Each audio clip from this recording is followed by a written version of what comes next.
Having Guru and Rahu conjunction makes you a fool and a genius at the same time because Guru and Rahu are very contradictory in nature, and that's why it's one of the most misunderstood conjunctions. As you know, Jupiter is the heaviest planet, so it gives its results after certain delays, and Rahu, on the other hand, loves shortcuts. That's why this conjunction creates inner restlessness and also confusion because both of them don't get along easily. These people can give brilliant advice, but they can't follow it themselves because Rahu is afflicted and they are always in a moral dilemma. They might call you out for being unethical, but might be practicing the same thing secretly. Subconsciously, these people love to test morality, so if you tell them to enter a room, they won't be interested, but if you tell them that it's illegal to enter the very same room, they'll be very curious about it. In fact, they might even drop something unethical in their conversation with you and then test how you react to it. Also, it's a big misconception that these people don't get good guidance or gurus, but the truth is that their Rahu makes them overthink a lot, and that's why they are unable to follow any guidance that's given to them.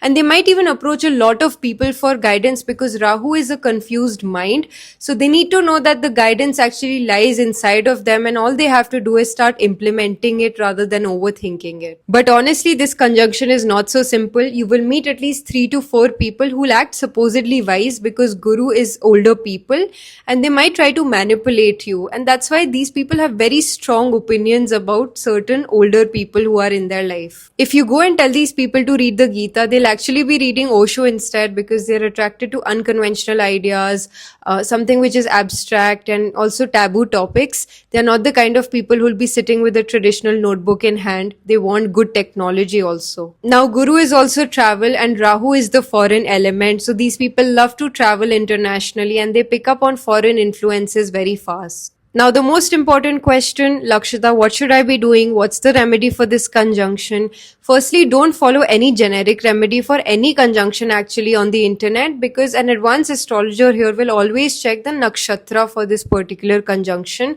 So if Ardhara is dominating or any Rahu ruled nakshatra is dominant here, then the results will be far different than if this conjunction has more Vishakha or Punarvasu influence. And definitely look at the house placement and analyze that.